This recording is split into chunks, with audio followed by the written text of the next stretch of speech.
Welcome to this stunning woodland in Wales. During this video, I want to show you guys how you can focus bracket handheld and be more responsive in your photography. So I'm going to approach this woodland using my Canon R5, do some focus bracketing handheld without using a tripod, and the reasons for that is I want to be lightweight, I want to be responsive to images, and I don't want to be held back by having to do the tedious task of setting up a tripod. It's going to really count for me in a few weeks' time. I want to be a bit more responsive, a little bit more lightweight, and it could be useful for you guys who also aren't as mobile, and it's a good example of how to improve the quality of your work and the detail within your prints. I want something to be sharp, in focus, and have a good quality throughout. See what compositions are available to us, and then hopefully forage some blackberries because they're in season. Let's go.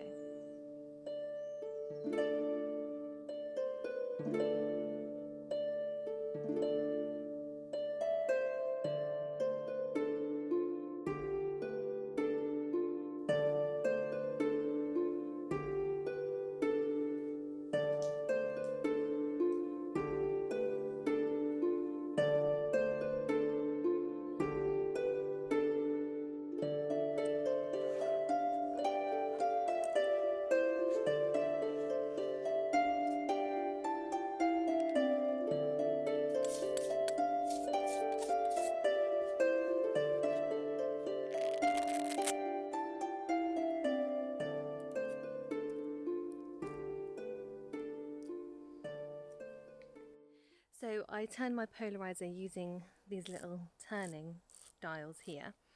So making sure that I've got good saturation, I've talked about that in my previous videos.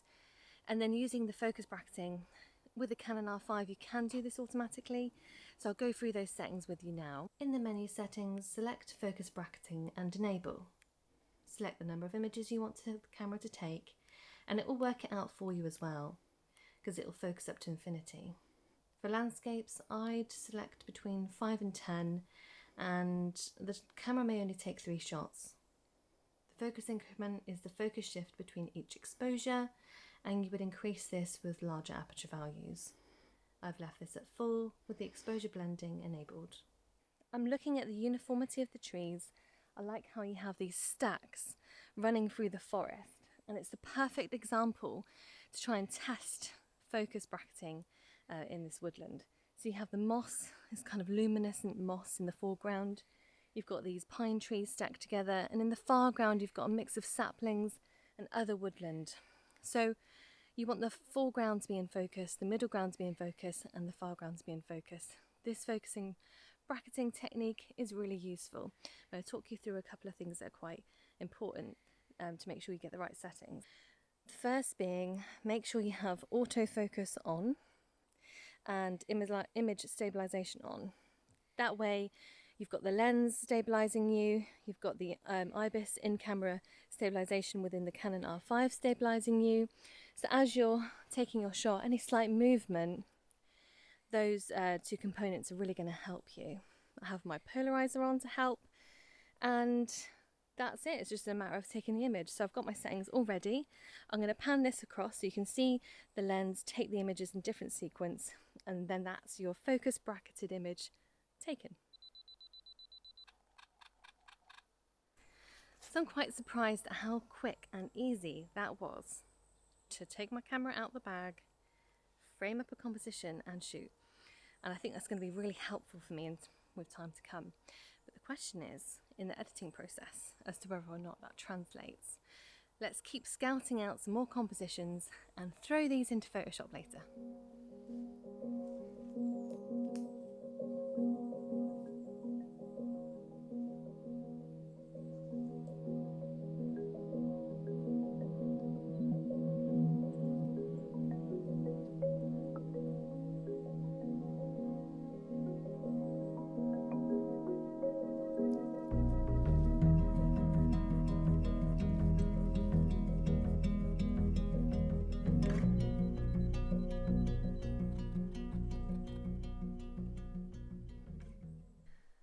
Now, the one thing I did not expect is that gorgeous light coming through the woodland.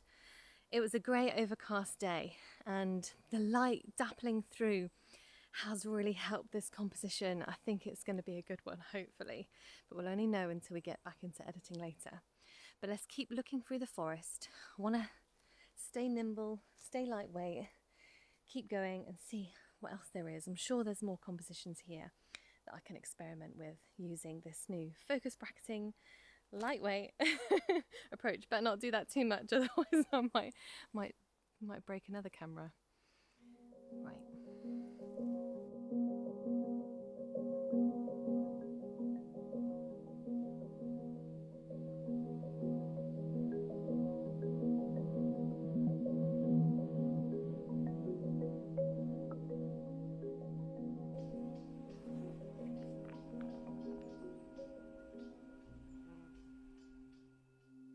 Just looking at the light coming through the canopy above me and the slow swish and movement of the leaves against the tree.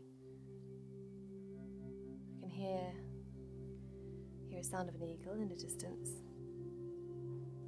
Just there. That was someone closing their car door. You've got to embrace everything, not just the noises of nature, but the noises of everything around you, is being content with everything. Sometimes forget to do this, just to really take a minute to just sit in the woodland, and there is just something about it. And I try and describe it in my poetry, but I don't know if it ever really does it justice. Make sure you take time out. Take time out for yourself. And this is the kind of place you want to do it.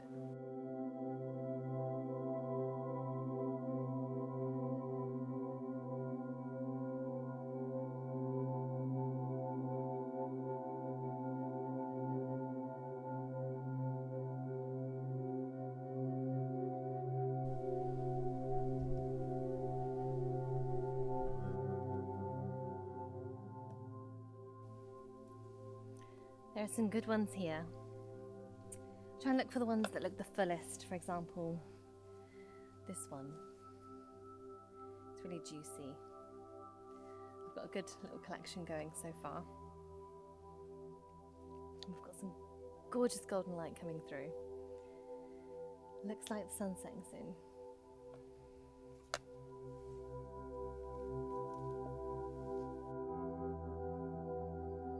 Rubus armeniacus, the Himalayan blackberry.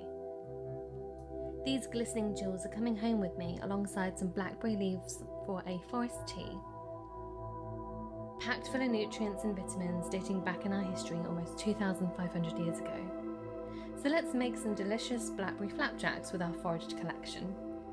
I'll put the recipe below. Next, I'll be uploading my images into Photoshop to show you the impactful difference focus bracketing will have on your woodland photography.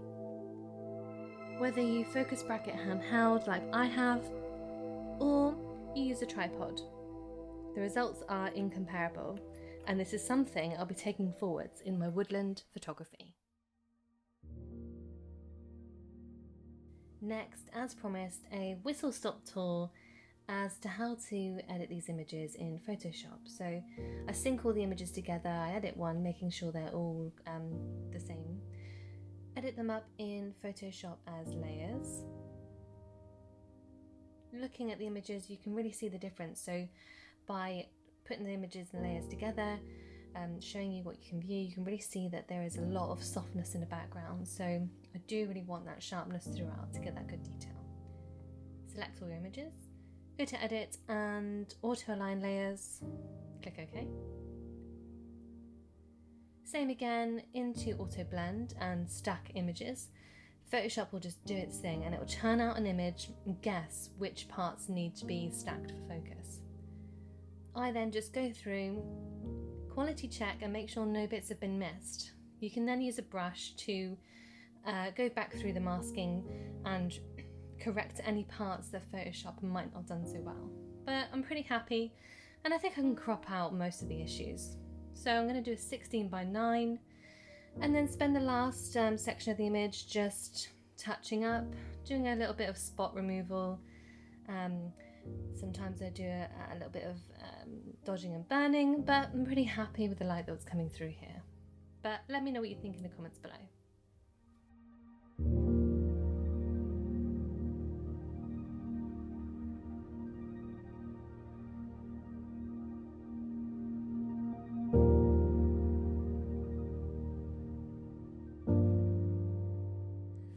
And that's the end of this week's video. I hope you found it useful and you've enjoyed learning with me with starting from scratch a little bit. Now I do have a 2024 calendar available. It's some of probably my favourite images I've taken, and I know a lot of photographers probably say that, but you know, this is a mix of the Alps, Canada, a lot of travelling that I did last year. So some of my strongest images with sunrise, sunset, a little bit of forest photography, and that I've done this year. So please have a look at my calendar. It really does help support the channel, helps fund trips in the future, and it's just also nice to share my work and have people appreciate it or have it on their wall. So thank you so much for your support, and I'll see you guys in my next video, whenever that may be. I could have a baby next week. Who knows when he's going to come, but I'm going to keep shooting until then. I'll see you in my next video. Take care.